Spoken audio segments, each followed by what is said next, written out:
Hello everyone, welcome to this incredible platform of let's crack SSC. आप सभी कैसे हैं? आशा करते हो आप सभी अच्छे होंगे और आपकी पढ़ाई बहुत अच्छे तरीके से चल रही होगी। पहला क्वेश्चन है, तक्षशिला के प्रसिद्ध होने का क्या कारण था? इसमें आपको चार ऑप्शंस दिए जाएंगे और आपको इसमें से देखना है कि आंसर क्या है। पहला है प्राचीन वैदिक कला, दूसरा है मौर्यकालीन कला, तीसरा है गांधार कला, चौथा है गुप्त कला। आपको टाइम है, आप जल्दी से देखें कि इसमें कौन सा आंसर है। तो आप आंसर है सी, गांधार कला। अगर ये वीडियो पसंद आए तो लाइक करें और अगर नए हैं तो चैनल को सब्सक्राइब जरूर करें। और दूसरा क्वेश्चन आ गया आपके स्क्रीन पे, थियोसॉफिकल सोसाइटी ने भारत में कब और कहां अपना मुख्य कार्यालय संस्थापित किया? पहला 1882 अड्यार, 1885 वेलूर, 1895 वेल्लूर, 1890 आवड़ी। इसका आंसर होगा आंसर ए। गांधी जी के विदेशी वस्तुओं के बहिष्कार का लक्ष्य क्या था?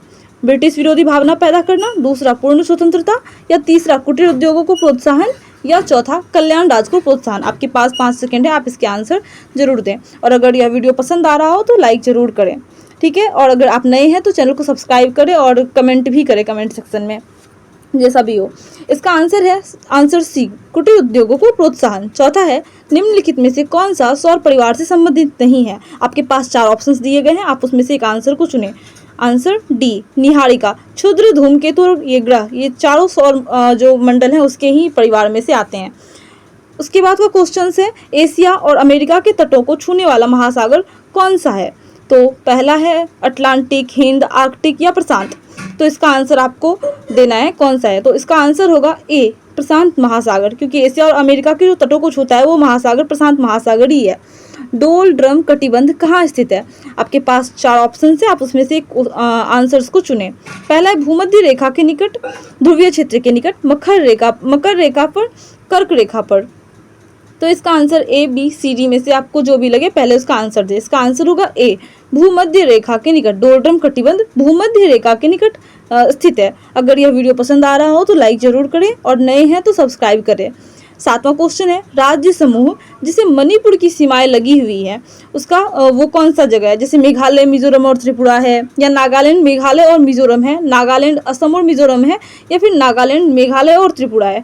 तो आपके पास ऑप्शंस दे दिए गए हैं, ए, बी, सी, डी। आपको चुनना है कौन सा ऑप्शन है। तो इसका आंसर होगा answer C, means Nagaland, Assam और मिजोरम।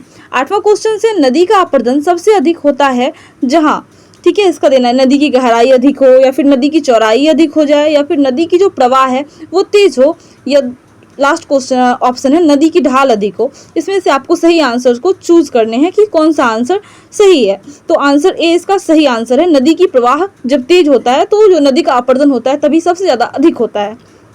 भारत में पीली क्रांति का संबंध किससे है? तो जैसे हम जानते हैं कि भारत में श्वेत क्रांति का संबंध किससे है, इसी तरह भारत में पीली क्रांति का संबंध तिलहन से है। हम सभी जानते हैं, इसमें ऑप्शन आपको दिए गए हैं जो कि आंसर सी में सही उत्तर दिया गया है, तिलहन के उत्पादन से। ठीक है, भारत में पीली क्रांति का संबंध जो है तिलहन के उत्पादन से है। और श्वेत क्रांति का आपको बताना है कमेंट सेक्शन में, ठीक है, कि वो किससे संबंधित है। 10वां, भारत के संविधान में मौलिक अधिकार कैसे जोड़े गए थे, कब जोड़े गए थे? मूल संविधान में पहले से थे, या फिर चौथे संशोधन द्वारा जोड़े गए थे, या 42वें संशोधन द्वारा जोड़े गए थे, या फिर संसद द्वारा वर्ष 1952 में जोड़े गए थे? इसका आंसर होगा बी, 42वें संशोधन द्वारा जोड़े गए थे। 42वां संविधान संशोधन कब हुआ था? वो 1976 में हुआ था। कभी ऐसा पूछा जा सकता है, इसलिए मैंने बता दिया, इसका जो ईयर है वो 1976 है।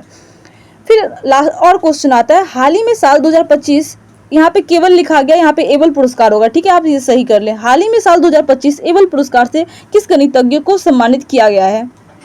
ए ऑप्शन है हियोशी ताकेगावा, बी है मसाकी काशिवारा, सिंची मोचिजुकी, या कोशी मात्सुमोतो।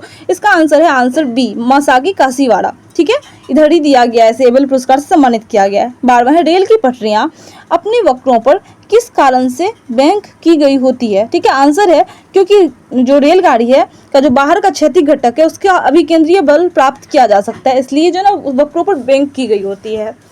13वां क्वेश्चन है, वह तत्व जो प्रकृति में नहीं होता है लेकिन कृत्रिम रूप से उत्पन्न किया जा सकता है, क्या है? पहला ऑप्शन है थोरियम, दूसरा ऑप्शन है रेडियम, तीसरा है प्लूटोनियम, चौथा है यूरेनियम। इसका आंसर आपको बताना है, मेरे बताने से पहले आप जल्दी बता दें। इसका आंसर होगा बी, रेडियम। फिर 14 वाला क्वेश्चन है, युग्मन और प्रतिकर्षण किसकी 2 अवस्थाएं हैं?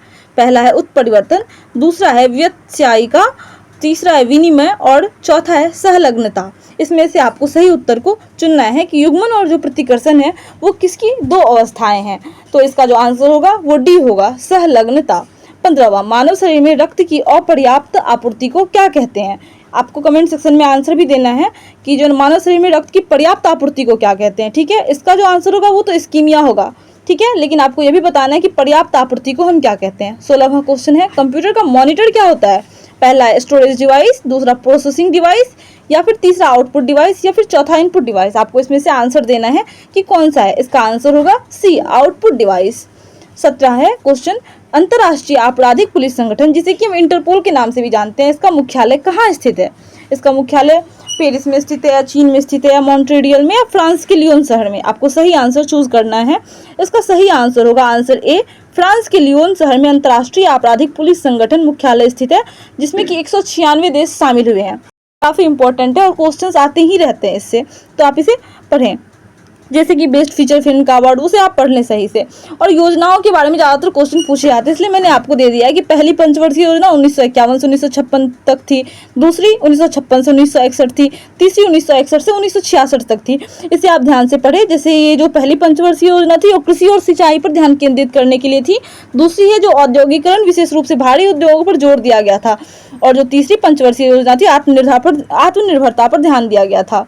अब चौथी पंचवर्षीय योजना 1969 से 1974 तक होती है, और ये जो स्थिरता के साथ विकास और आत्मनिर्भरता की प्रगति पर जोर दिया गया था। पांचवी पंचवर्षीय योजना 1974 से 1979 तक जो है गरीबी उन्मूलन और रोजगार सृजन पर ध्यान केंद्रित किया गया था। अगर यह वीडियो आपको पसंद आया हो तो सब्सक्राइब करें और कमेंट सेक्शन में जो भी मैंने क्वेश्चंस पूछे उसका आंसर भी दें। Thank you.